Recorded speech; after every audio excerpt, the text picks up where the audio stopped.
perawan atau janda? Kalau abang pilih janda, sudah pasti gede di dada. Ayo abang. Halo teman-teman semua, selamat datang di channel Surga Dunia. Aku, Ardi, dan kali ini aku bakal ngajak kalian ke sebuah tempat yang unik, bahkan bisa dibilang aneh. Nama desanya nggak tercatat di peta wisata manapun. Tapi masyarakat sekitar menyebutnya Kampung Janda Kesepian. Yap, beneran. Sebuah kampung di pedalaman Jawa Tengah, di mana sebagian besar warganya adalah janda. Kedengarannya lucu, ya? Tapi ternyata, di balik julukan itu, ada kisah yang lumayan menyentuh, bahkan sedikit misterius. Aku berangkat dari kota kecil di Wonosobo, dengan motor tua yang udah berdebu. Jalannya naik turun, berliku-liku, dan di beberapa titik cuma cukup buat satu kendaraan. Di sepanjang perjalanan, aku melewati sawah hijau, kebun kopi, dan jurang yang bikin jantung copot kalau salah belok. Di warung kecil pinggir jalan, aku sempat berhenti buat beli kopi hitam. Si ibu warung nanya dengan nada penasaran, "Mas mau ke arah selatan? Jangan malam-malam ya, sana banyak jandanya." Aku spontan ketawa, "Emangnya kenapa, Bu?" "Ya, takutnya nanti disuruh tinggal, Mas." Kami berdua tertawa, tapi entah kenapa, kalimat itu bikin aku makin penasaran. Setelah 2 jam perjalanan, akhirnya aku sampai di sebuah gapura kayu tua, separuh lapuk. Tulisan di atasnya samar-samar, "Selamat datang di Desa Sukamukti." Tapi anehnya, waktu aku cek di Google Maps, gak ada nama desa itu sama sekali. Dari situ aku sadar, ini bukan desa biasa. Begitu masuk, suasananya langsung berubah. Rumah-rumah bambu berjajar, anak-anak berlari tanpa alas kaki, dan perempuan-perempuan berkerudung sedang menjemur padi di halaman. Tapi, tak ada satupun laki-laki dewasa di sana. Hening, tapi hangat. Sepi, tapi hidup. Aku berhenti di depan rumah dengan papan kecil bertuliskan, "Warung Kopi Bu Ratmi." Perempuan parubaya berwajah teduh menyambutku. "Dari kota, ya? Jarang banget ada tamu ke sini," katanya sambil menuangkan kopi ke gelas enamel tua. Aku duduk di kursi bambu, menatap pemandangan sawah di belakang rumahnya. "Bu, boleh tanya nggak? Kenapa sih banyak yang bilang desa ini kampung janda?" Bu Ratmi hanya tersenyum samar, lalu menjawab pelan, "Kamu minum kopi dulu aja, Mas." Ceritanya panjang. Dan dari sanalah, kisah ini mulai mengalir. Menurut cerita Bu Ratmi, dulu Desa Sukamukti adalah desa yang makmur. Para lelaki bekerja di tambang batu kapur di perbukitan. Tapi sekitar 15 tahun lalu, tambang itu longsor. Ratusan pekerja, sebagian besar laki-laki dari desa, tewas tertimbun. Sejak saat itu, banyak perempuan di sini yang kehilangan suami, anak laki-laki, bahkan keluarga sekaligus. Sebagian mencoba merantau, tapi banyak juga yang memilih bertahan. Kami saling bantu. Kalau panen, semua kerja bareng. Kalau malam, kadang kumpul di balai buat ngopi. Ya biar gak kesepian, kata Bu Ratmi sambil tersenyum. Tapi di balik senyum itu, aku bisa melihat raut lelah, bukan karena pekerjaan, tapi karena rindu yang gak punya arah. Setelah berkeliling, aku sadar, perempuan di desa ini luar biasa tangguh. Ada Bu Narti, janda 3 anak yang ngurus kebun kopi sendirian. Ada Sari, janda muda yang jualan jamu keliling, tapi selalu semangat sambil nyanyi lagu dangdut di jalan. Waktu aku tanya, "Sari nggak capek sendirian?" Ia jawab santai, "Capek sih, Mas, tapi mending capek kerja daripada capek nunggu yang nggak pasti." Aku ngakak. Mereka bukan tipe perempuan yang galau. Mereka malah kuat, mandiri, dan punya selera humor yang tinggi. Tapi aku juga tahu, di balik tawa mereka, ada rasa sepi yang cuma bisa dipahami kalau kita tinggal di tempat sehening ini. Aku menginap di rumah Sari malam itu. Rumahnya sederhana, berdinding anyaman bambu. "Mas nggak usah takut, di sini nggak ada yang aneh," katanya sambil menyiapkan tikar. "Aneh gimana?" tanyaku penasaran. "Ya, Biasanya kalau ada laki-laki nginep, warga langsung rame. Soalnya jarang banget ada tamu cowok datang sendirian ke sini. Aku ketawa canggung.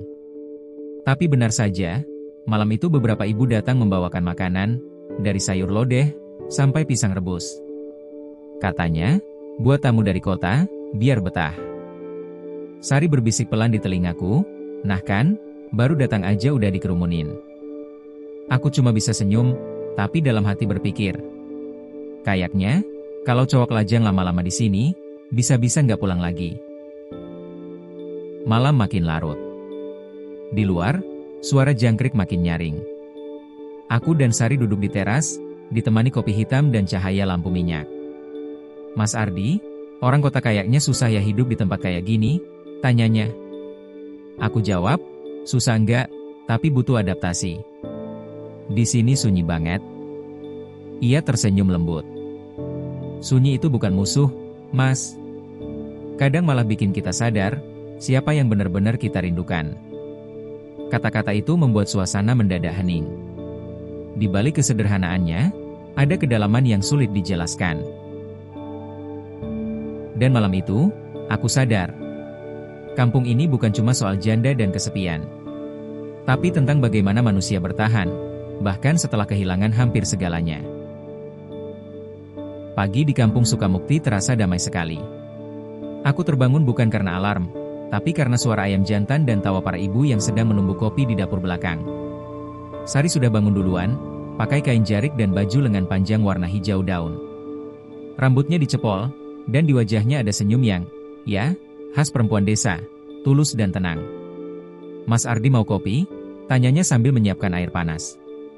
Boleh, asal jangan dicampur perasaan, jawabku iseng. Ia menatapku sebentar, lalu tertawa, hahaha, orang kota sukanya gombal, ya?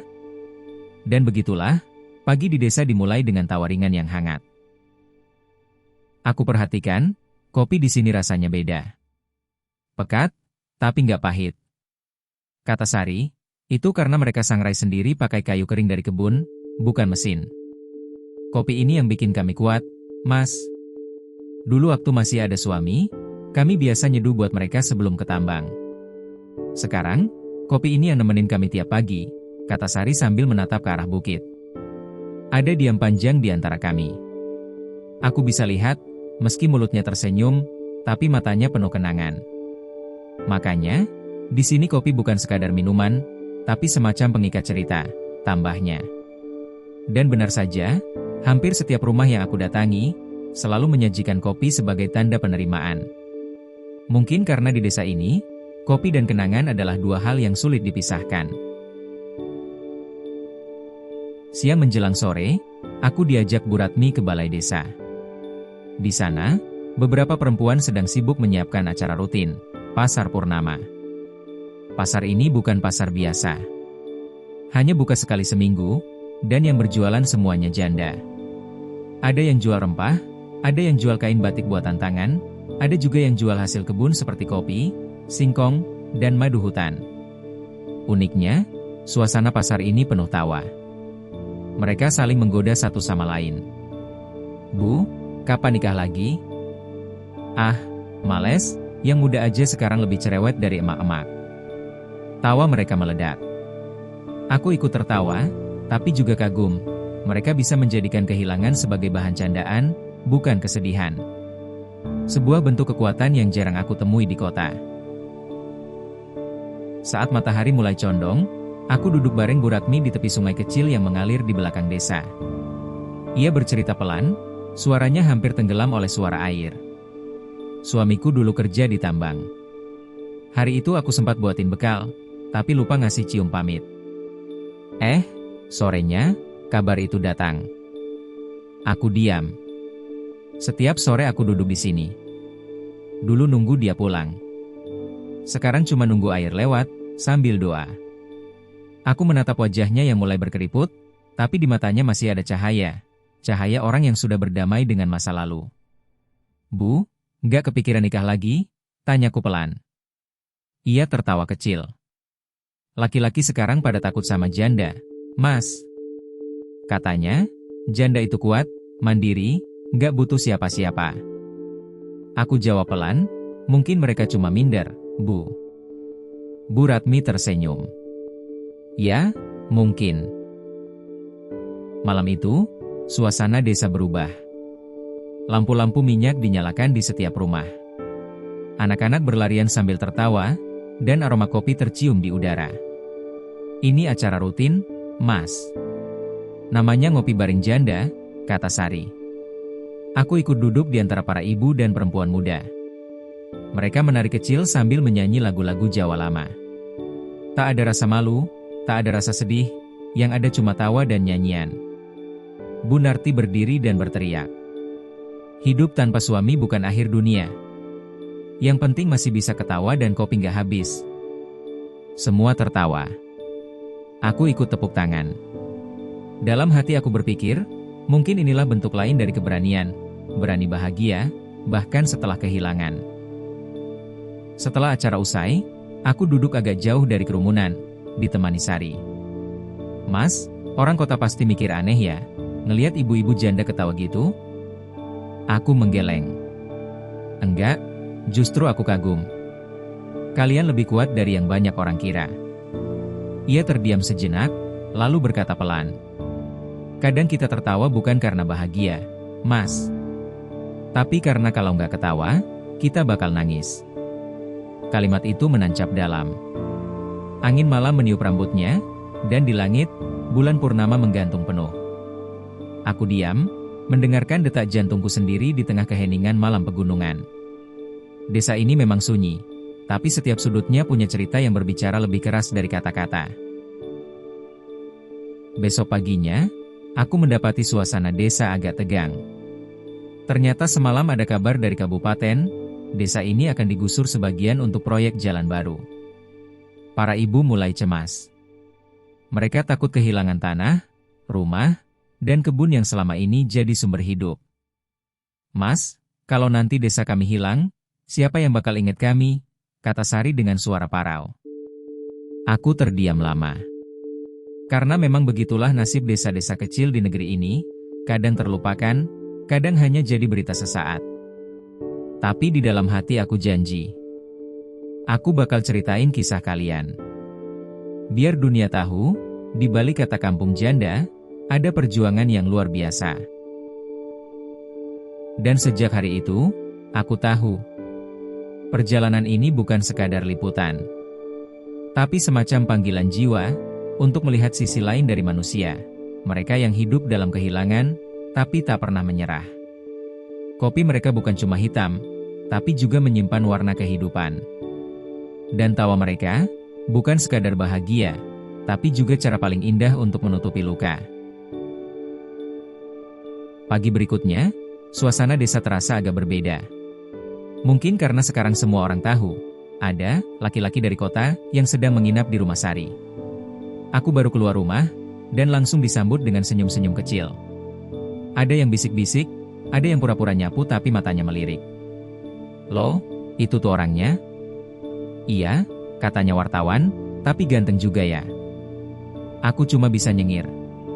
Kadang, perhatian orang kampung bisa lebih heboh dari gosip di grup WhatsApp RT.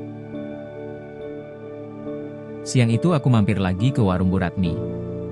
Kali ini warungnya ramai banget, banyak ibu-ibu yang sengaja nongkrong sambil beli kopi, tapi matanya lebih fokus ke arahku. Mas Ardi dari mana tadi? Tanya salah satu. Keliling desa, Bu. Lihat kebun kopi. Sendirian? Iya. Loh, kok sendirian? Gak takut kesepian? Katanya sambil senyum menggoda. Semua langsung tertawa, bahkan Bu Ratmi pun ikut ngakak. Aku geleng-geleng kepala. Di sini kayaknya nggak bakal sempat kesepian, Bu. Wong tiap belok selalu ada yang nyapa. Mereka makin ngakak. Di tengah tawa itu, aku sadar. Humor adalah cara mereka menutupi rasa sepi. Mungkin karena hidup di tempat terpencil, tawa jadi semacam pengganti hiburan, dan kadang, pengganti pelukan juga. Sore itu, Sari menemaniku keliling ladang. Ia bercerita kalau sejak aku datang, beberapa warga mulai heboh. Katanya kamu bisa bawa perubahan buat desa ini, Mas, ucapnya. Aku tertawa, perubahan gimana? Aku cuma orang yang doyan nulis. Ya siapa tahu kamu bisa bantu kami biar desa ini dikenal. Biar gak hilang di telan jalan tol. Ia menatapku lama. Tatapannya lembut, tapi ada sesuatu di sana, semacam harapan. Mas, kalau orang kota kaya kamu tinggal di sini, kira-kira betah nggak? Aku berpikir sejenak. Kalau suasananya kayak gini sih, mungkin bisa betah. Cuma sinyalnya aja yang hilang-hilangan. Ia tertawa, sinyal bisa dicari, Mas. Yang penting hatinya nyambung. Aku tersenyum, dan jujur, sedikit salah tingkah. Karena di balik kata-kata itu, ada sesuatu yang gak bisa kuterjemahkan sepenuhnya. Malam itu aku kembali menginap di rumah Sari. Dari dapur terdengar suara ibu-ibu ngobrol sambil menjerang air. Itu Mas dari kota masih di sini?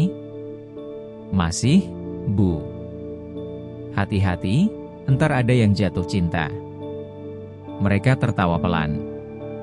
Aku, yang duduk di ruang depan sambil mengetik catatan di laptop, cuma bisa nyengir sendiri. Di kota, hal kayak gini gak akan terasa istimewa. Tapi di desa, setiap percakapan kecil terasa lebih hidup, seperti jadi bagian dari keluarga besar yang saling menjaga. Malam makin larut. Aku dan Sari duduk di luar rumah, di bawah langit penuh bintang. Anginnya lembut, suara jangkrik jadi latar alami. Mas Ardi, katanya tiba-tiba, aku dulu nikah umur 20. Suamiku meninggal waktu tambang longsor. Sejak itu, aku belajar hidup sendiri. Awalnya berat banget, tapi lama-lama biasa. Aku hanya diam mendengarkan. Tapi kadang, yang berat itu bukan karena nggak ada laki-laki di rumah. Tapi karena nggak ada yang nanya, kamu capek nggak? Kalimat itu pelan, tapi nusuk banget. Aku menatap langit. Sari, aku rasa semua orang butuh didengar, bukan cuma dikasihani. Ia tersenyum kecil. Iya, dan mungkin itu sebabnya kenapa kami di sini masih saling ngopi tiap malam. Karena kalau sendirian terus, bisa gila. Kami tertawa pelan, tawa yang sederhana, tapi hangat. Keesokan harinya, aku kembali keliling desa untuk ambil gambar dan catatan. Tapi kali ini, suasananya agak berbeda. Beberapa ibu mulai menggoda dari jauh. Mas Ardi, udah cocok tuh sama Sari. Kalau betah di sini, sekalian aja jadi warga Sukamukti. Aku cuma bisa melambaikan tangan sambil tertawa. Dalam hati, aku sadar, gosip di desa bisa menyebar lebih cepat dari sinyal 4G. Tapi anehnya, aku nggak terganggu. Malah, suasana itu bikin desa terasa hidup.